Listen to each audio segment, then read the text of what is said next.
You're listening to the Blood, Sweat, and Business podcast, featuring real business owners telling real stories about their real business experiences. Here are your hosts, John Chiappetta and Eric Jorn. Good afternoon. Here we are with Blood, Sweat, and Business with Eric Jorn and John Chiappetta. Welcome. And our first guest today is Dino Katris. Dino is the current owner of El Camino Kitchen out on Highway 50, and he is the former owner of La Fagata Waterfront Warehouse and Lucky Star out in Burlington. Dino, thank you so much for coming today. We appreciate you being here. No problem, guys. Absolutely. I've been pumped to meet you and learn a lot more about you. Yeah, absolutely. Good to be here. Thanks for inviting me today, guys. Of course. So, Dino, obviously you have been in the restaurant business quite some time. Why don't you if you could walk us back, let us know how did you get your start in business in restaurants? What's your start there? So I guess, I don't know if this is, normal or not normal, but I was born into the business. Basically, my parents started the Vegas Cafe, formerly Las Vegas Restaurant Antioch, in 1972. So I guess I just grown up as a kid, working busboy, dishwasher, cook, manager, server, a little bit of everything. And I just guess I learned and grew to love the business, and went to college, decided, it wasn't for me. I didn't want to be in a cubicle. So I decided to go dive back into the restaurant business, and said, if I'm going to do this, I better do it better than my parents did. So Awesome. All right. So you did a little bit of everything. So you're a busboy.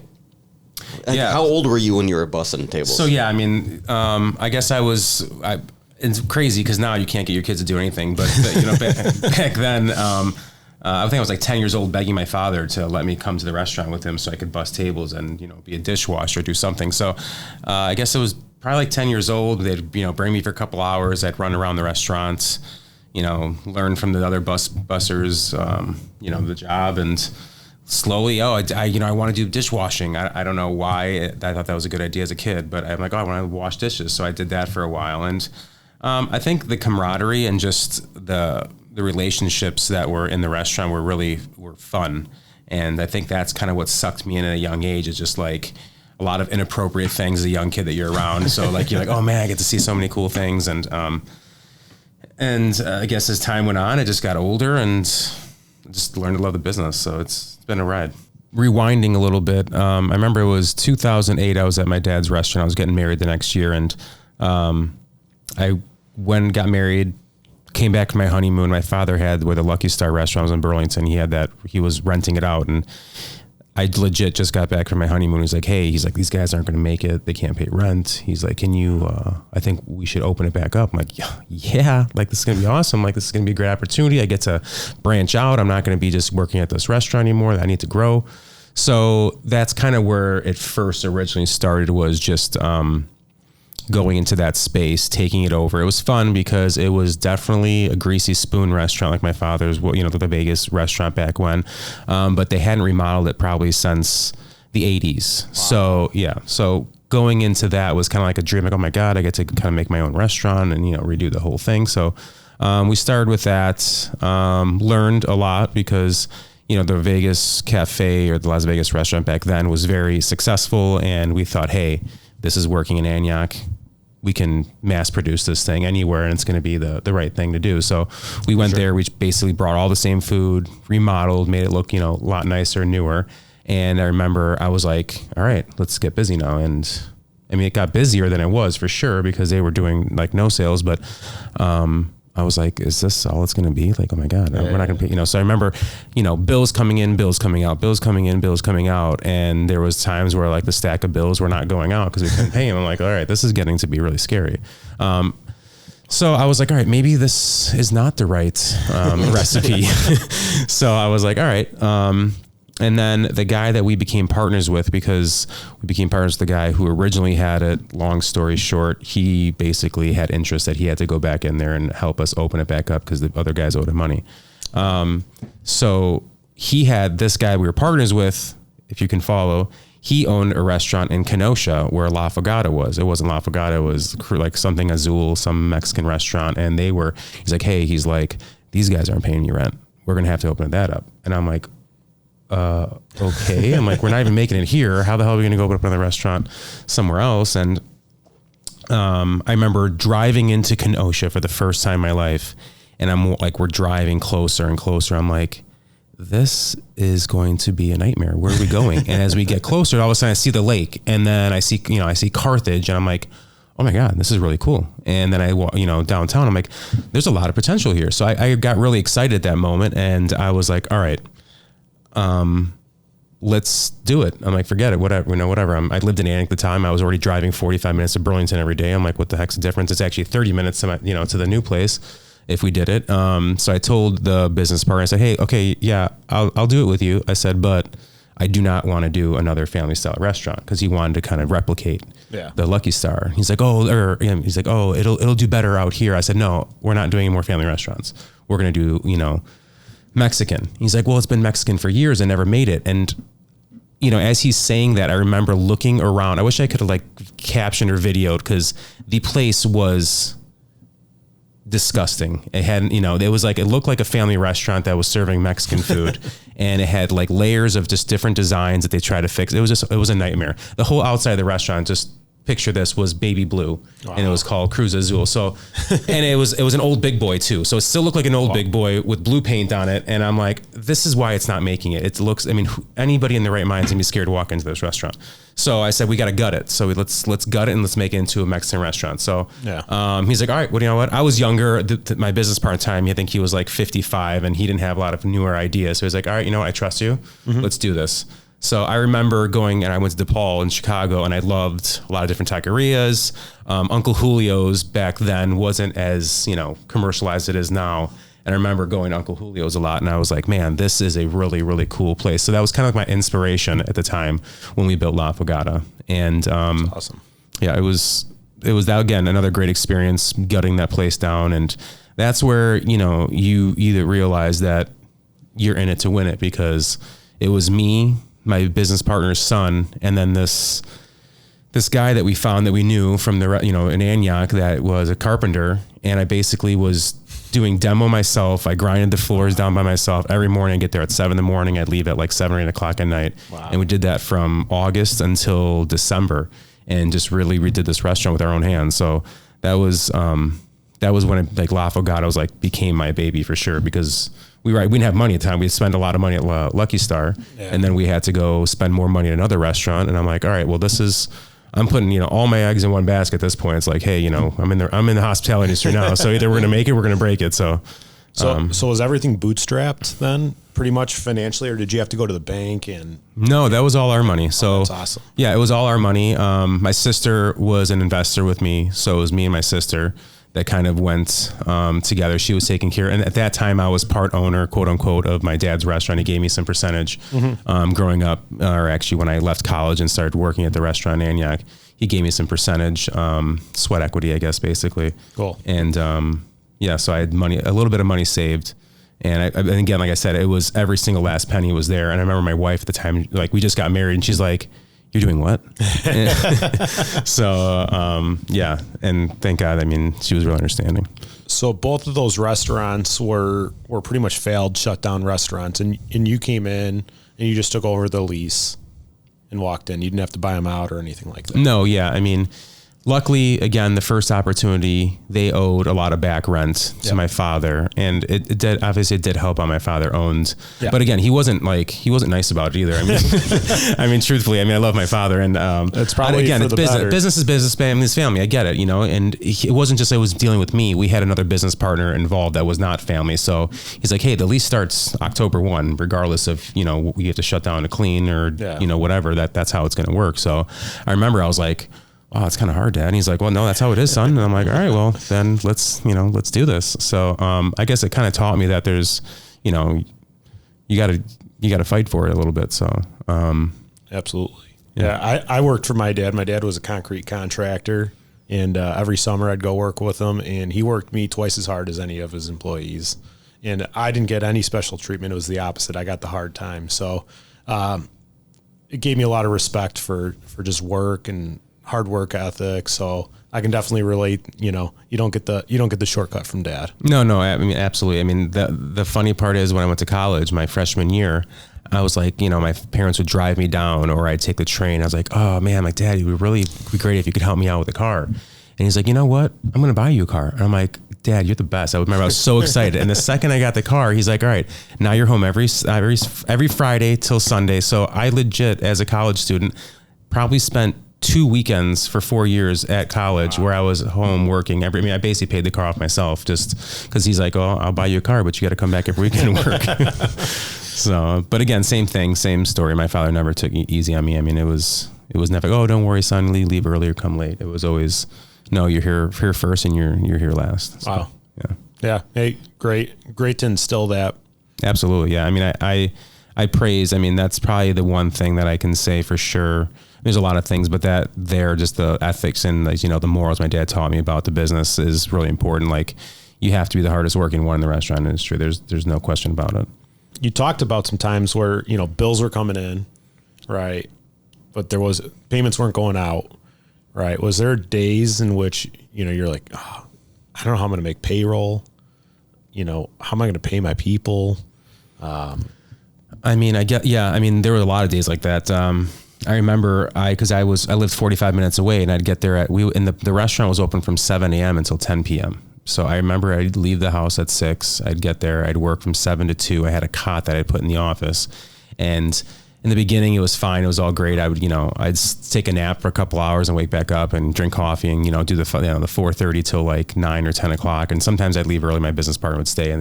But we were both there. And I remember it started getting to where we couldn't pay the bills and the nap times turned into like strategy time. And I'm like, all right, I can't take naps anymore. I have to sit down and think about what the heck we're going to do because this doesn't make any sense. So I remember we were hitting the streets. We were doing a lot of just going to different businesses and I was kind of introducing and saying, hey, have you been to the new Lucky Star? And at that time we hadn't really fixed the outside of the building. We kind of didn't have enough money. So we just fixed the inside. So people are like, oh yeah, but it's probably the same thing. We're like, no, it's not the same, come check it out. And, so again, people, word of mouth in the small town of Burlington, things started kind of slowly, very, very slow, growing. And, I guess our luck, I don't know if it's luck or what it is, but we opened the place in Kenosha. La Fogata opened up in December 2010, I think it was, or 2009. And we started, automatically that place was doing a lot better. It was Mexican food. It had a bar. It was themed to be Mexican.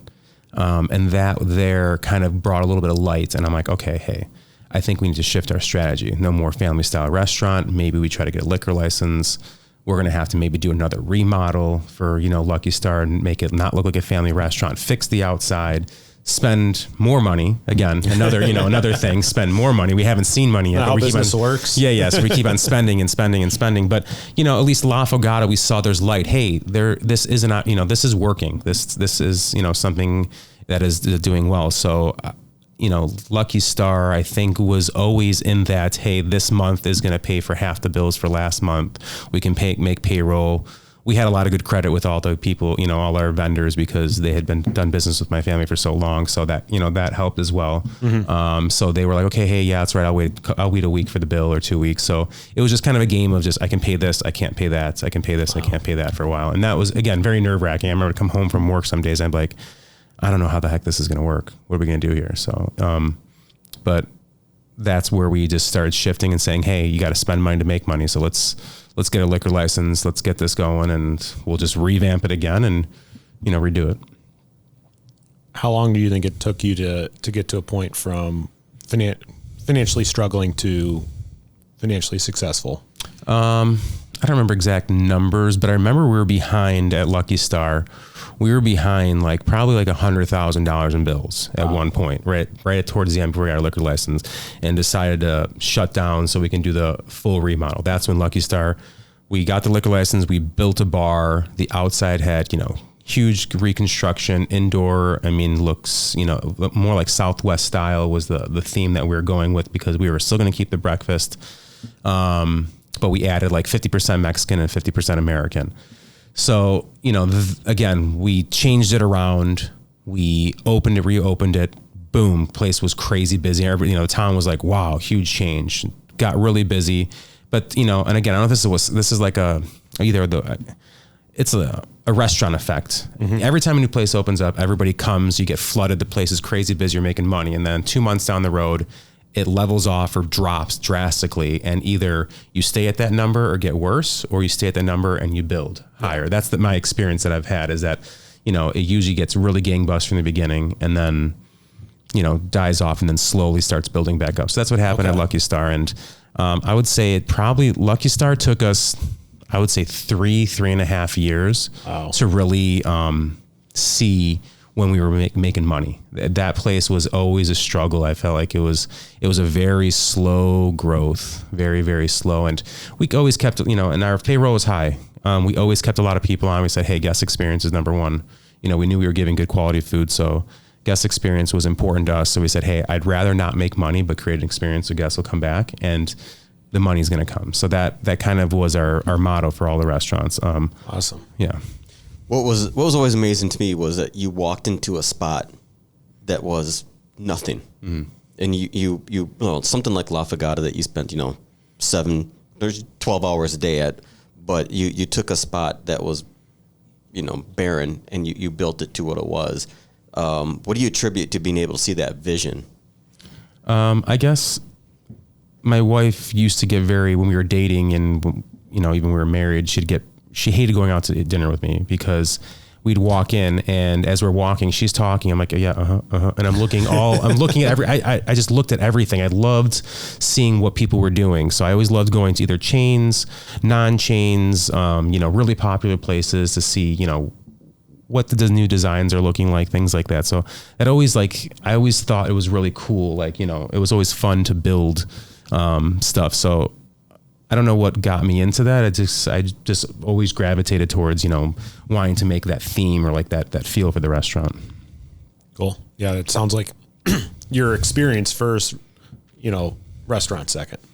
Yeah. So, because again, you got to get people in the door. So, and I knew that once we got them in the door, we were going to give them a product that they were going to like. So just trying to attract them to that location was the thing that was important. And, the La Fogata location too, again, that was like to what my ex-business partner said. He's like, hey, this has been a Mexican restaurant for a long time. He's like, how are we going to, how do you differentiate yourself? How we can differentiate ourselves. So I'm like, all right, well, we're going to redo it completely. So they see there's a huge change.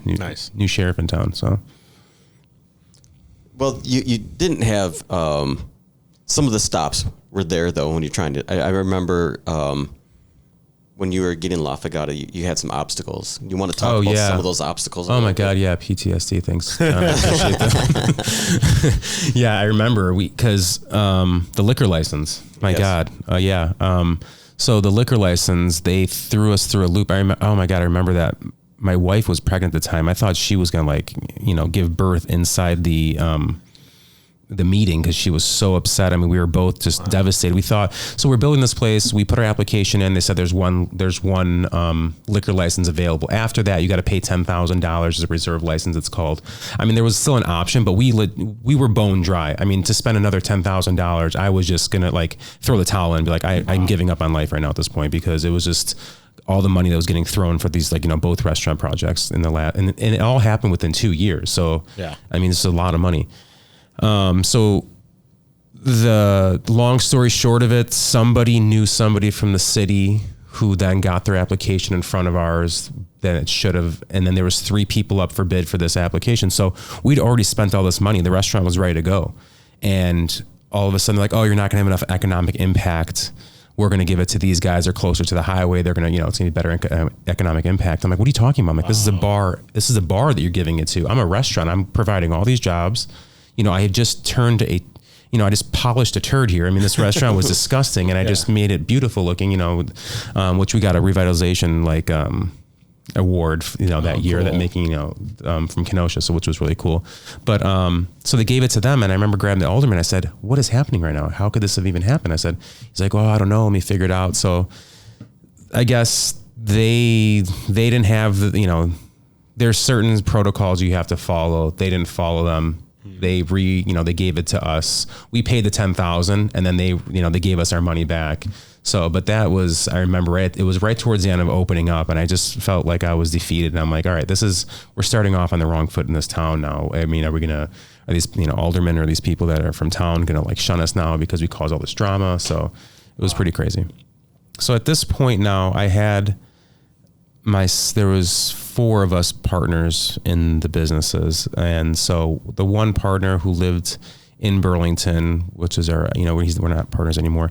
Mm-hmm. He lived in Burlington. He was taking care of the one restaurant. I was working at La Fogata right now. And then we got this guy, Eleazar, who's a chef that I met. And that's just kind of where the relationship started with my with one of the new partners.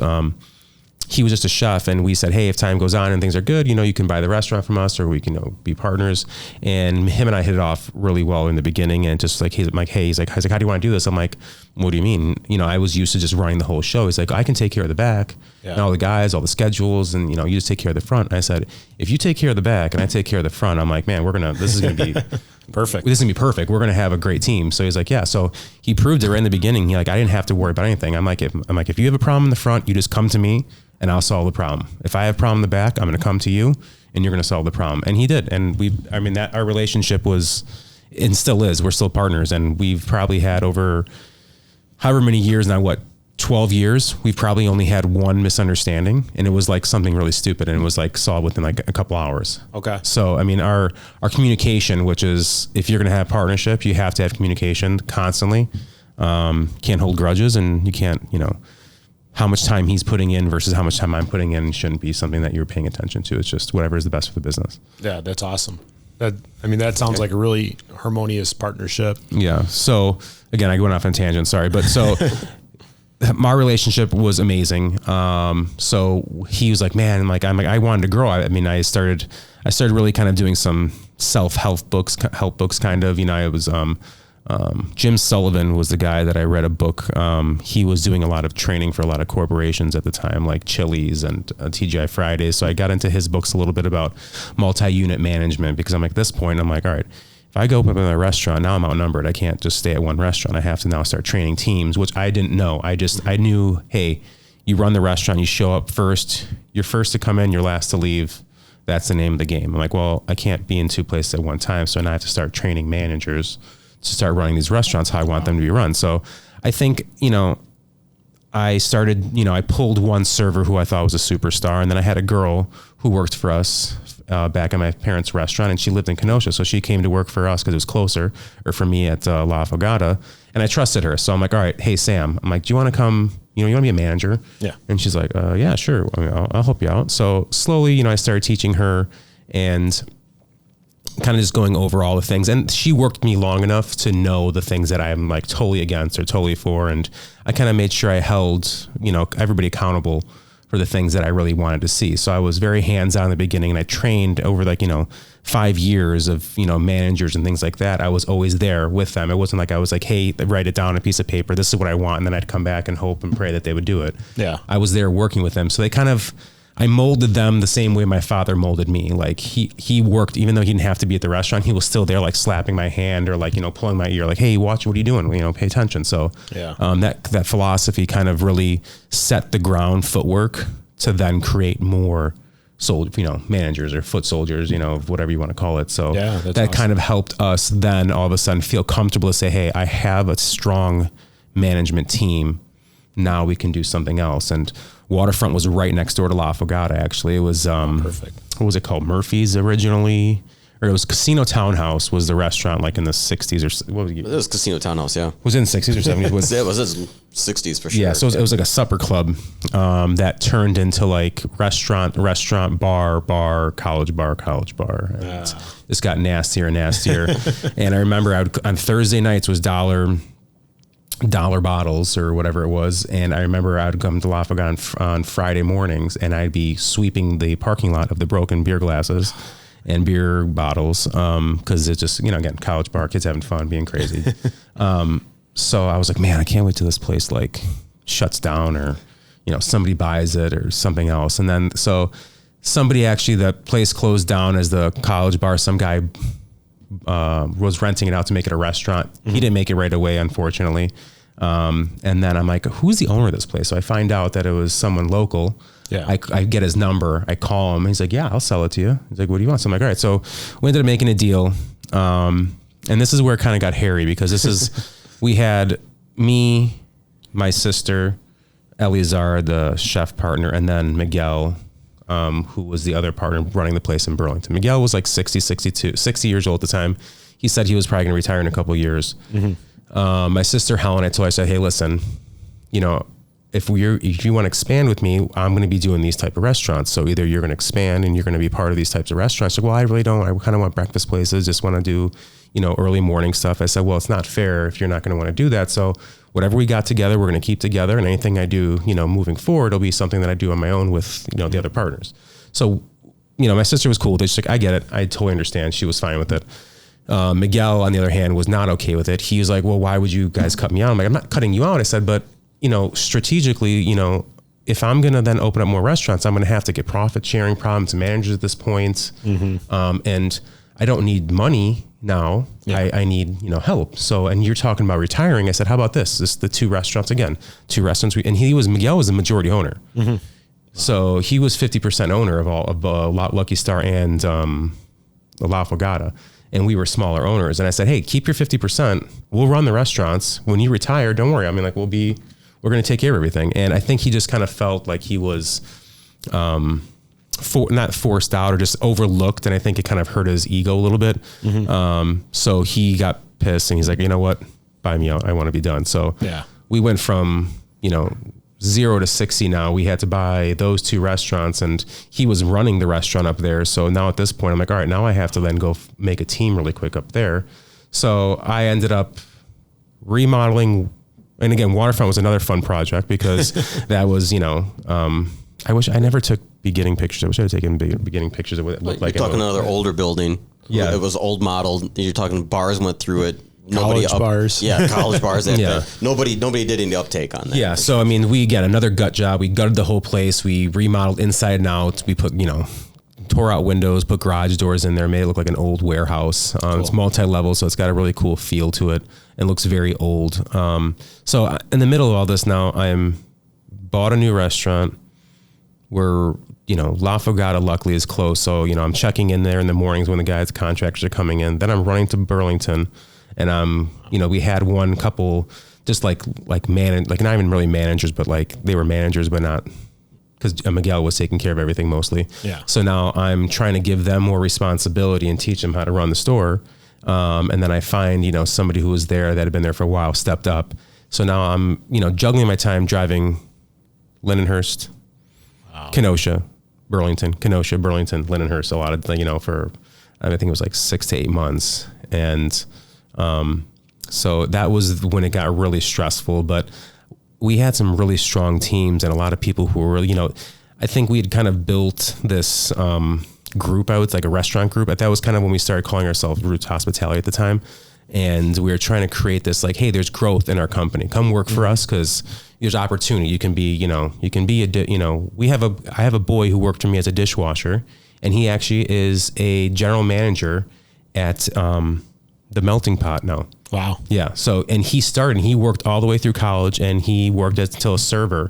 And, so there was opportunity for growth. People saw that, hey, you can learn a lot here. You can stay with this company or move on or whatever the case may be. So I think that was kind of our thing that really helped that growth happen for us. So I would think that some of our listeners would want to know, what were some of the things that you looked for in a manager? What were some of the attributes that you could see was going to make them a successful as a team member for you and then for everybody else that were working underneath them? I guess drive, honesty. Honesty was my number one thing. And I remember I told everybody this. I said, lie to me once and we're done. Like, tell me that you didn't come in, again, you're the manager that's supposed to open the restaurant and it's 9:30 and you're not there. And then I call you and you're like, oh, I'm sick.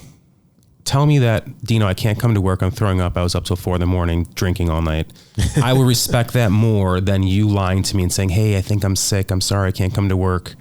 I don't trust that. Again, we're all human. We all make mistakes. I get it. You know what I'm saying? I mean, don't get me wrong. I call them Danny Tanners because the next day I'd be like, the music would come on. I'd be like, hey, listen, you know what happened yesterday was really bad. You shouldn't do that. So I'd have these like, heart to heart talks with them about what they're doing is wrong. So, that honesty was probably the number one thing for me, and they knew it. And I mean, I had somebody who worked for me, great guy, loved him, but I would, this is when I had the beginning phases of me kind of saying, hey, I'm going to leave at 7:00 now versus say it's so close. And I get, and he left to go play volleyball. And he's managing the restaurant. He left it with like one of like the head waitresses at the time. And I'm like, I found out that night. I drove back to the restaurant, closed the restaurant myself. The next morning he was supposed to come in there. I grabbed his keys and said, hey, we're done here. You can't be here. So, I mean, a lot of things like that have just were important. Is just honesty, punctual. I mean, obviously, most things everybody's looking for. You're going to come to work on time, but I think honesty, it was the one thing that was the most important to me. Yeah, you talked a lot about you had certain standards and maybe measurements and goals. Mm-hmm. Talk to us about what were your standards, what were your measurements, and what were your goals, and were you tracking things like key performance indicators, food waste, food cost, anything like that? What drove your decision making in the stores? So I guess this is where I would say that I'm not that great at. I was still very hands-on, so I did all the bills. Mm-hmm. So I was able to see, there was key indicators for me, like, food costs and payroll. I would do payroll. The payroll bill would come. I'd, calculate how much it cost me for those 2 weeks of payroll and say, okay, we're at 33% or 35 or 32 or 31.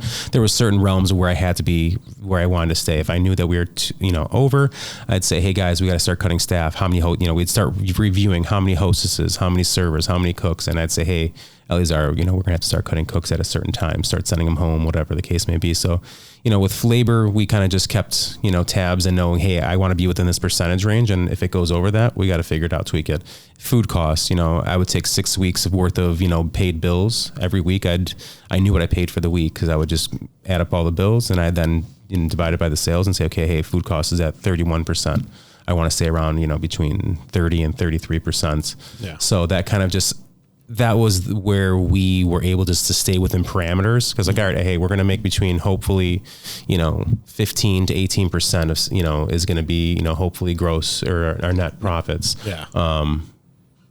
And that was kind of what was important to us to see within that. Now, I know that, you go to corporate and everything is documented. They're doing inventories on Mondays and they count everything, which is great. I'm not saying there's anything wrong with that, but I didn't find, I guess I would have to grow to a larger, I would have to, have probably like 3 more restaurants in order to then say, hey, okay, now I'm going to have like an upper management team where I'll have district managers and they're going to help do all these, facilitate all these things. So I don't think that I was able to, with the scale that we were doing it, I think that I just kind of stayed within very simple measurements to help me stay in line so we could make money.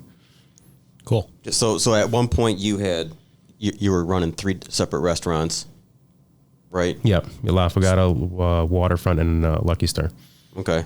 And then then you started with El Camino. Yeah, and then El Camino.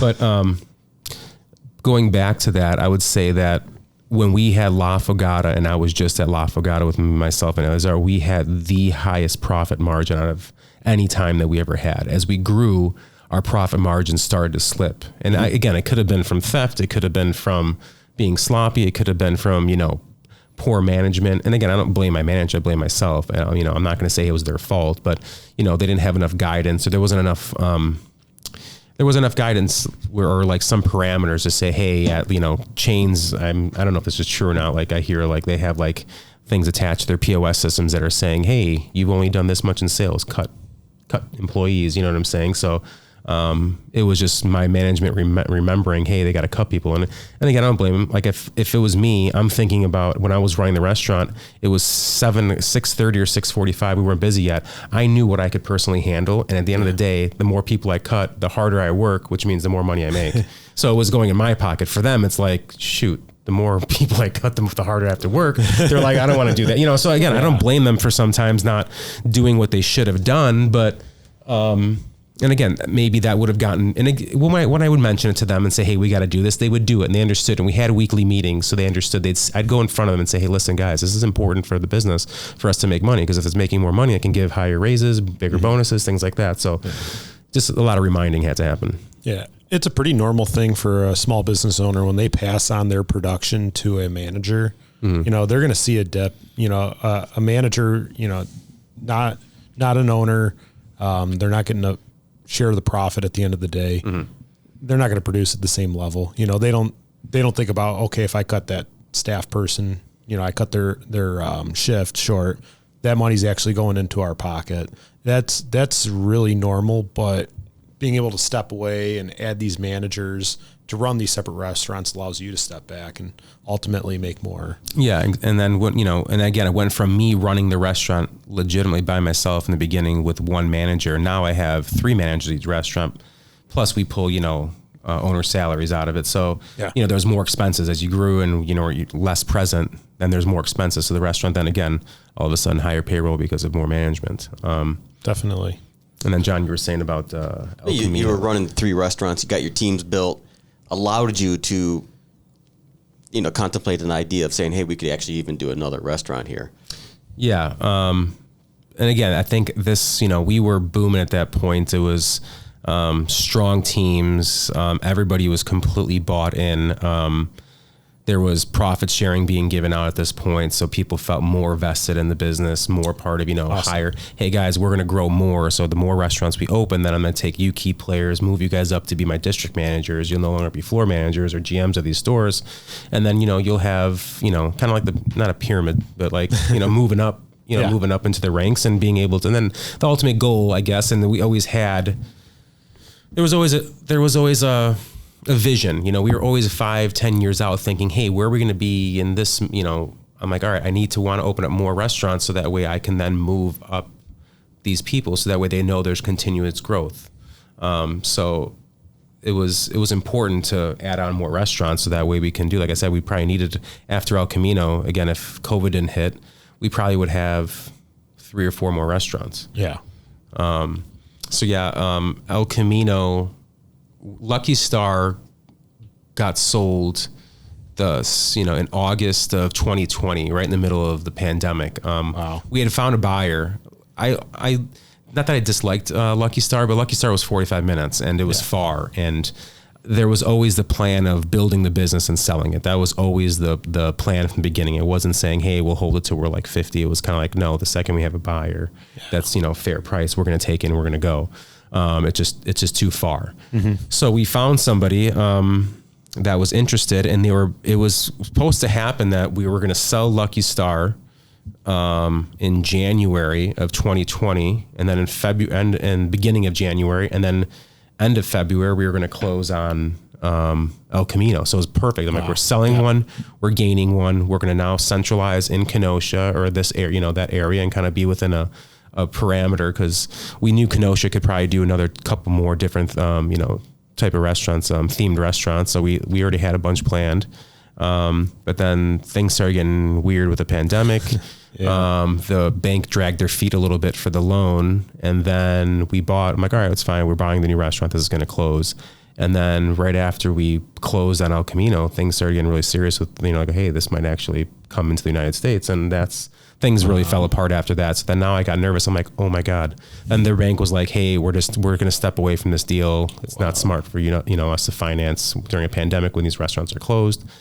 Now I'm panicking. I'm like, oh my God, how am I going to run 4 restaurants from far away? You know, with the pandemic happening, we're not going to be making any money. What's going to happen? So there was, you know, and you're seeing now everybody, we're all panicking. Even, you know, staff members were panicking with all the uncertainty. And that kind of really took a dip on morale at that point. So I just was noticing, and again, we were just kind of on the sidelines.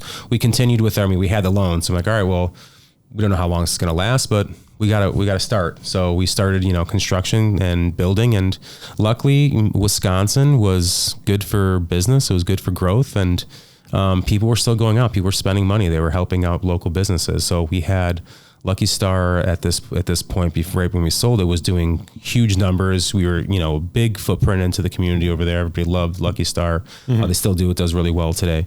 I was contacting that bank and saying, hey, look, man, like we're in a pandemic, the restaurant's closed, and I'm still doing decent numbers. So like, all right, well, let's see, when things start, let's wait a little bit longer.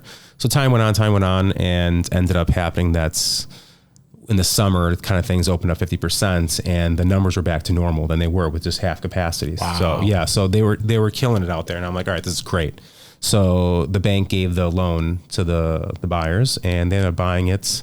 And it closed a week after we opened El Camino. So it kind of all happened at the same time. And again, I know that I was saying about like the growth and we could have done more restaurants. It's just, we already had a vision in our head that, hey, Lucky Star wasn't part of that plan. If it could be, if it could not be, so if it was there, great. If it wasn't part of the plan, the succession plan. Yeah. El Camino opened, we sold Lucky Star. It was hard, it was bittersweet. A lot of staff was really upset with me.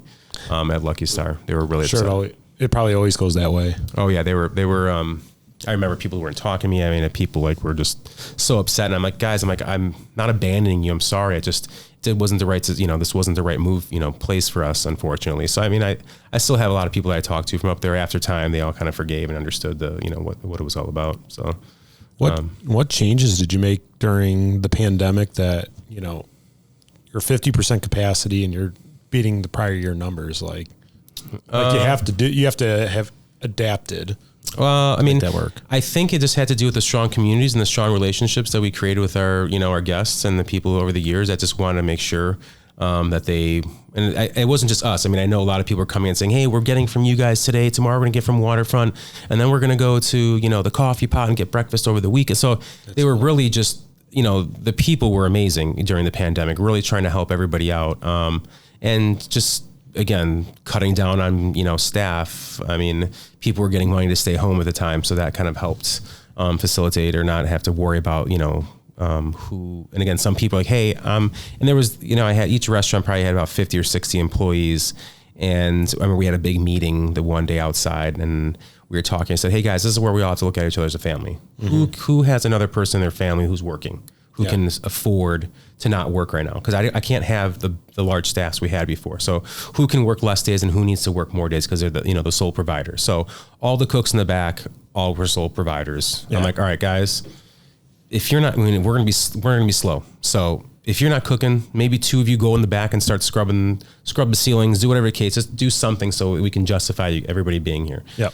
Front of the house, there's a lot of the servers that either had husbands or boyfriends or that they were all kind of working and they were just making ends meet. So they were all rotating and saying, hey, this week I'll work 3 weeks and then you work, 3 days, and then you work 2 days. So it was, everybody worked together, which was really good to see. But I did see, and this is where kind of things changed for our vision, was during the pandemic, because I started noticing that morale just started going way down. No matter what we could say or do, I think all the fears and just the lack of, not working as much kind of became comfortable. And that's where we kind of started losing ground on people. Just, more, people buying into the idea of the hospitality industry and, it's okay to work 80-hour weeks because it's fun. You know what I'm saying? It stopped being fun a little bit. So that's where things kind of took a dip. Wow. That's interesting. I haven't thought about it that way. I mean, we work with a lot of restaurants. Number one thing we hear right now is nobody wants to work. I can't find anybody to work. Yeah, and it seems to go across any type of business. But restaurants seem to be that area where it kind of hits more than any other sector. Business sector. I mean, I've always heard, business owners or restaurant owners say that people who come to work at the restaurants, that's typically not their last stop. They use it as a stepping stone to get to the next level. And I think that's a very common theme. You have more employees kind of in and out, but even when you're bringing in managers, maybe some of those managers are young and they'll use that as a stepping stone. So not only did you have that, but I think you have a pandemic on top of it, and to recruit people and find new people to come and work. It's always an extreme challenge. Yeah, and again, I didn't lose, knock on wood, I didn't lose any of my key managers. All the key managers stayed. A couple left or were, looking for other opportunities that the growth wasn't there they were expecting or hoping for right away. And again, a lot of places were losing people. So we were being poached every single day. I remember a manager would be like, hey, this place came in, offered me crazy money and blah, blah, blah, but I'm going to stay here because, I'm loyal to you. And which was, you hear that, it's like, oh, thank God, they're sticking, my key manager was sticking around. It's just now my key managers, we lost a lot of, servers, bussers, people like that, and hostesses. All that kind of really changed. I mean, we had a core group of people that were there, that were there for a very long time, and they kind of either just got defeated or decided, hey, you know what? I want to change industries, which was crazy because they were making good money. I just think they just wanted to, change industries a little bit. So that just was kind of a weird thing. And that's when I started noticing my managers were getting a little now they're like, it's really hard. This is becoming really, really hard. I mean, I'm training new people every other week, every other day. And it got really hard for them. So what was the next step from there? How did you improve morale? I guess I don't really think there was anything except just time. That pandemic started going away. We started seeing light in the tunnel, that there was, things were kind of coming back to normal. We were a pretty reputable group of, people know our restaurants, and they knew that, hey, it's a good place to work. So we were able to find people more than others. Cool. But as time went on, I guess to back it up a second, Lafayette got on waterfronts. My lawyer a long time ago was like, so Dino, what's your plan? He was like, what's your plan with all your restaurants? What are you going to do? And I was like, oh, I'm going to grow this and that. He's like, well, do you have an exit strategy? I'm like, what do you mean exit strategy? I'm like, I'm just going to work. He's like, well, when do you want to retire? And when, have you thought about ever selling your restaurants? He's like, you should always have, if you're going to be able, you have a niche, we're building restaurants. He's like, you can take something and turn it into something. He's like, you should have your businesses up for sale for the right price. If it's somebody wants to buy it, that, they're not going to take your will to make another restaurant away. You can build another one. Yeah. So it was kind of a business strategy. So we always had Lafayette and Waterfront under the radar for sale. And again, during the pandemic, obviously no one's going to buy restaurants, but it was there. And that's when, recently, it's been 2 months now. 2 months. Wow. But again, it was a while ago that somebody actually at the beginning of the year, somebody approached us and was like, they saw the ads and they're like, hey, we're interested in your restaurant. I'm like, all right, well, so kind of that's when the process started. And it's not that we want to get out of the business. It's just, it was part of, and I guess we have to regroup at this point and kind of see, hey, where is this industry going? Because there have been a lot of changes in this industry. I mean, full service restaurants seem like they're dying. Quick service is growing. And it's going to be interesting to see the next 5 to 10 years where things are going to go. Yeah. I work with a fair amount of Giordano's franchisees, and, a conversation every time a lease is getting close to expiring is, should we look at moving to a Delco, delivery carry out only location, or they have a modified, maybe 10 tables, small little footprint. And I've seen the model happen, and I mean, that seems to be what's working. You go to Nashville, you go to Phoenix, you go to Dallas. It seems like every restaurant you walk up to a register, you order, they give you a little tag, or or you're on your phone at a table, you scan it, order on your phone. Somebody just runs it out. There's no wait staff. There's no, it's really just bussers, and generally in these bigger metro areas, I think they're the leading indicators what's happening in the restaurant industry. Yeah, I agree. I mean, don't get me wrong. I still think there's always going to be, people want the experience. Yeah. I do, at least. I know that when I go out with my family, I don't want to order at a counter. I don't want to wait for a drink. I want to sit at a table. I want someone to come, take my order, bring me food, bring me drinks, offer more drinks if I'm, wanting to have a couple of cocktails. And that's the experience I'm looking for now. And I feel like forever, that's how I'm going to want. Yeah. So there's going to always be a need for it. It's just, how big are the restaurants going to be for that now? What is there's a lot of little things, I guess, to think about. Yeah. My wife refuses to go to a place that's, you walk up and order yourself. And well, it's interesting to me that, like you say, that the experience, the cost structure has changed too. I mean, the amount of money that you're going to pay for that kind of service has changed. and the food in itself is, and the cost. It's just amazing to me that, where we were 2 years ago to today, what it cost for the same thing. Absolutely. I mean, labor now is as high as ever been. Food costs is out of control. I mean, I had where I didn't touch a menu for over a year and a half with the same pricing. I've raised prices 3 times this year, and we probably should have raised it again. But I said, if I raise my prices again one more time, I probably won't see anybody walk in the store anymore. I mean, our profit margins are slashed in half from where they were before the pandemic. So, I mean, we're not even near where we were with profit margins, and I don't foresee that changing. I don't foresee that changing in the near future at all. I mean, everybody I talk to, there's either, now there's chicken flus, and then there's no one able, there's no one able to, process a chicken, and all that stuff. So, you have oil, fry oil we used to pay, $16 for, now it's $42. And I go, we'd go through a pallet between the 3 restaurants, I mean, which is 40 cases. I mean, things like that are just out of control, where you never put that in your food cost before. And now it becomes a, cost of food, salt and pepper and spices. You never put that in your food cost. That was just kind of like what you use to cook with. Now it's like you have to, because spices are double the price they used to be. Wow. So yeah, again, I don't know where this is going. I guess we're just we're in uncharted territory at this point. So I'm interested to see what's going to happen next 6 months. Talking about building kind of your food cost on a menu item or on your menu as a whole, how are you doing that right now? Is that a process that you own or somebody else at the restaurant owns, or you do it in conjunction? And are you using like a POS or a third-party program to do that, or pen and paper? Pen and paper still. There is a lot of stuff out. I used to go, I didn't go this year, but I would go every year to the National Restaurant Show over at the McCormick Place in May every year. And that's where there was a lot of great info that I would get and kind of help me out. And I would always see a lot of these POS companies had a lot of this software, the recipe builder, and then you put the pricing in.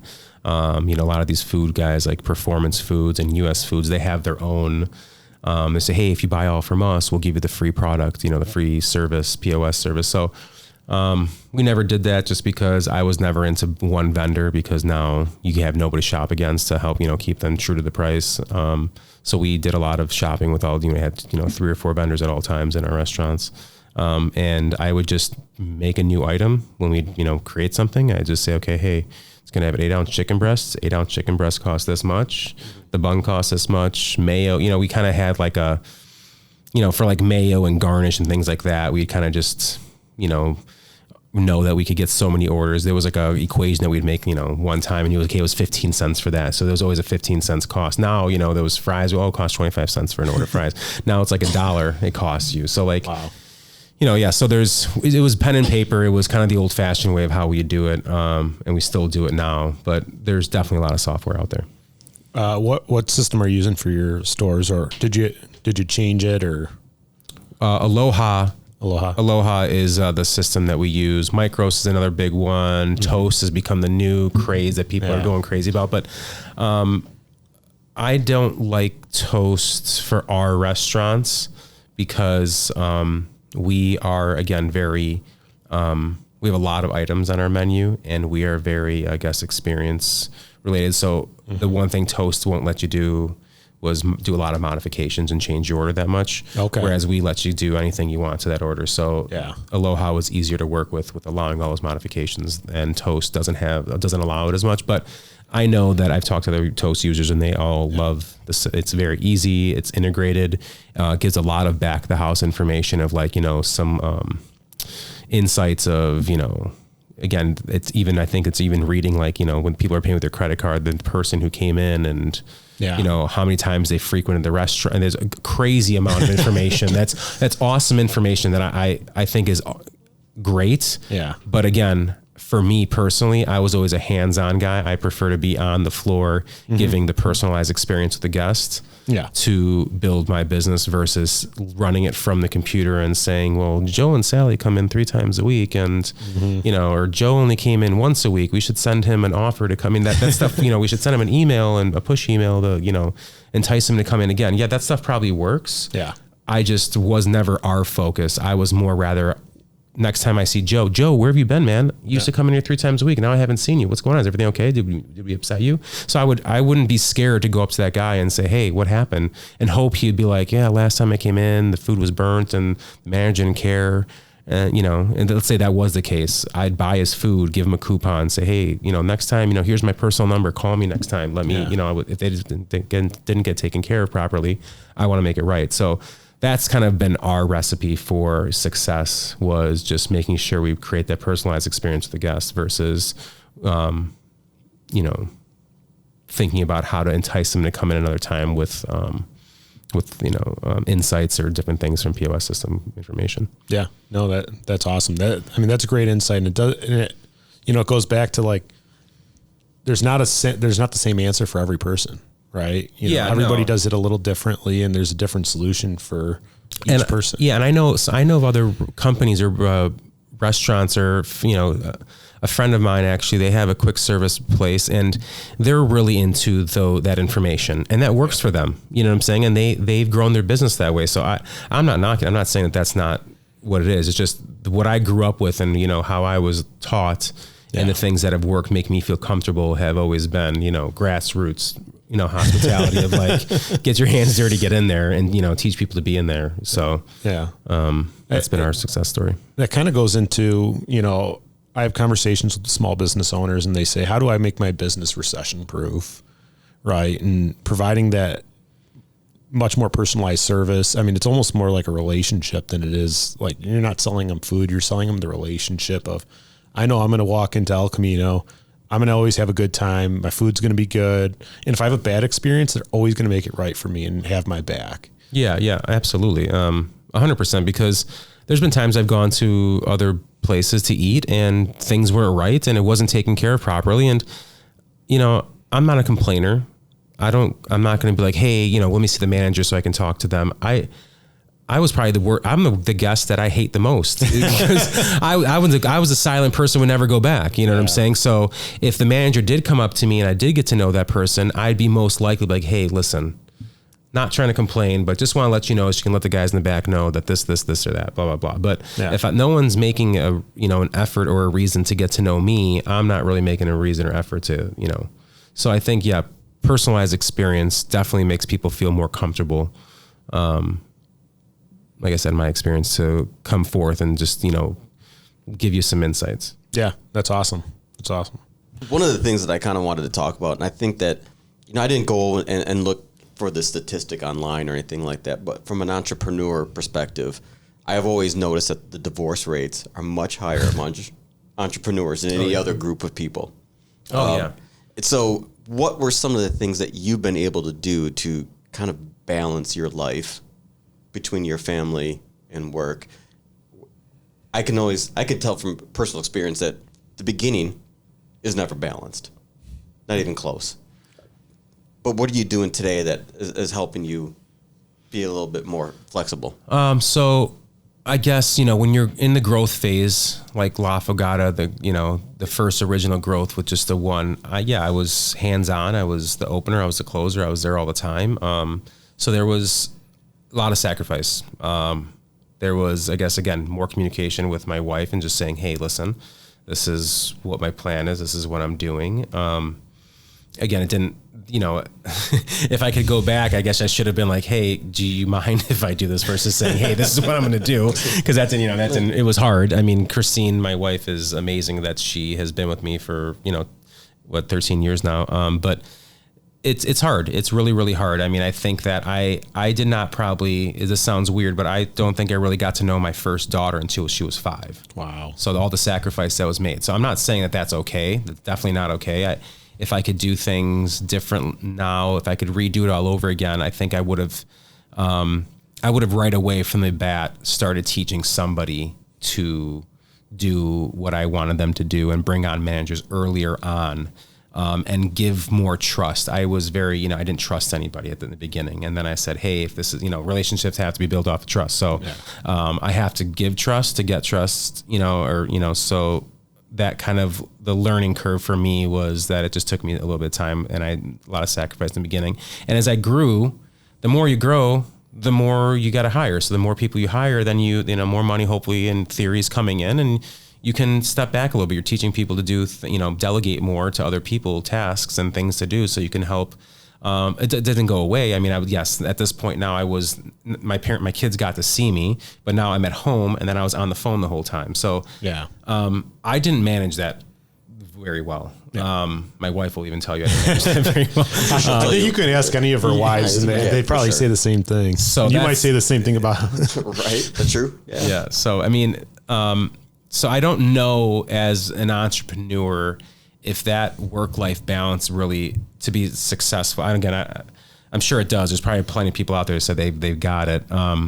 I just, in this industry, I wasn't able to find it 100%. And that's the one complaint that I would say that I had out of everything, was just the work-life balance wasn't how I want it to be. I mean, the last 5 years of my life, I mean, I probably have gone on more vacations in the last 5 years than, Cool. So things definitely got better as we grew. Mm-hmm. It's just, I wasn't 100% like, in the restaurant industry, weekends is when you're busy. It's not like Monday through Friday, and then Saturday, Sunday, you're home with your family. It was, well, no, I can do like a Monday afternoon or, a Thursday. I'll take a Thursday off or something like that, which really wasn't great because the kids are in school. So it was never a full day with my family. So that's where the struggles were for me, at least. I think that's really insightful for new business owners. A lot of times they want to control everything. They want to, try to cut costs where they can because less cash flow. Mm-hmm. But you miss out on things, that balance, that harmony in life and work. Maybe it makes more sense to let more things go, focus on what you really bring, what is unique to that business, and find the people that can do all those other things for you really well as well. And I think in the long run, you'll make a lot more money that way, and you'll have a much better experience. Yeah, and work-life balance will definitely be there for you. It's just, again, getting to that. Well, my struggle was just getting to that. And as I got better at it as time went on. Yeah. Yeah, I like to call work-life harmony because there's no balance when it comes to owning a business, but you can definitely do things like, if something needs to get done in your personal life, you go handle it, but you're taking phone calls the whole drive there, and you're sitting in the waiting room doing emails. And obviously the restaurant industry is a little bit different because you can't really, cook dinner, cook a meal and do that at the same time, but you find ways to, I guess, harmonize it so life doesn't stop for work. Yeah, I mean, luckily towards the end, I was the office guy. I became, I was taking care of most of all the financial stuff, giving it to, to you guys to do all my stuff and, the final. But when it came to mail coming in and all the big problems, I was able to handle mostly everything from my phone. So I was more flexible to be at home or, taking my kids to a dentist appointment and then, texting or emailing from there. So it did get to that point for me, but I still felt obligated again. The boss is there on the weekend. Mm-hmm. Everybody else should be there on the weekend. Yeah. We're down to one restaurant now, right? Yeah. So now I'm just down to El Camino. I think our new strategy is, again, we still have, again, if somebody comes and buys a restaurant, great. Yep. If they don't, I'm in the business.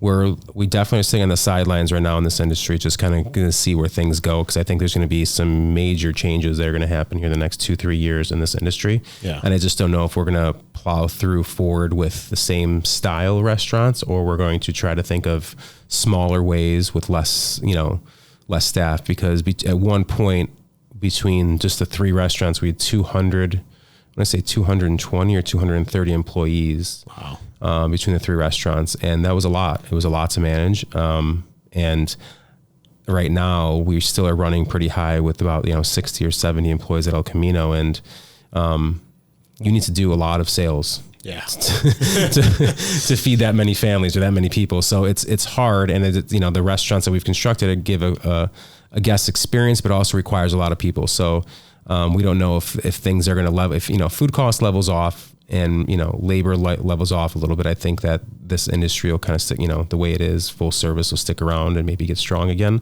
If it doesn't, it just continues to get worse. I don't know. I don't see a lot of light in the tunnel. I think there'll be a lot less of these type of restaurants around. There'll be a lot more quick service or smaller footprints out there. Yeah, it sounds like the right move is just staying flexible. Mm-hmm. You know, don't get yourself married to something too much right now. Yeah, no, for sure. Absolutely.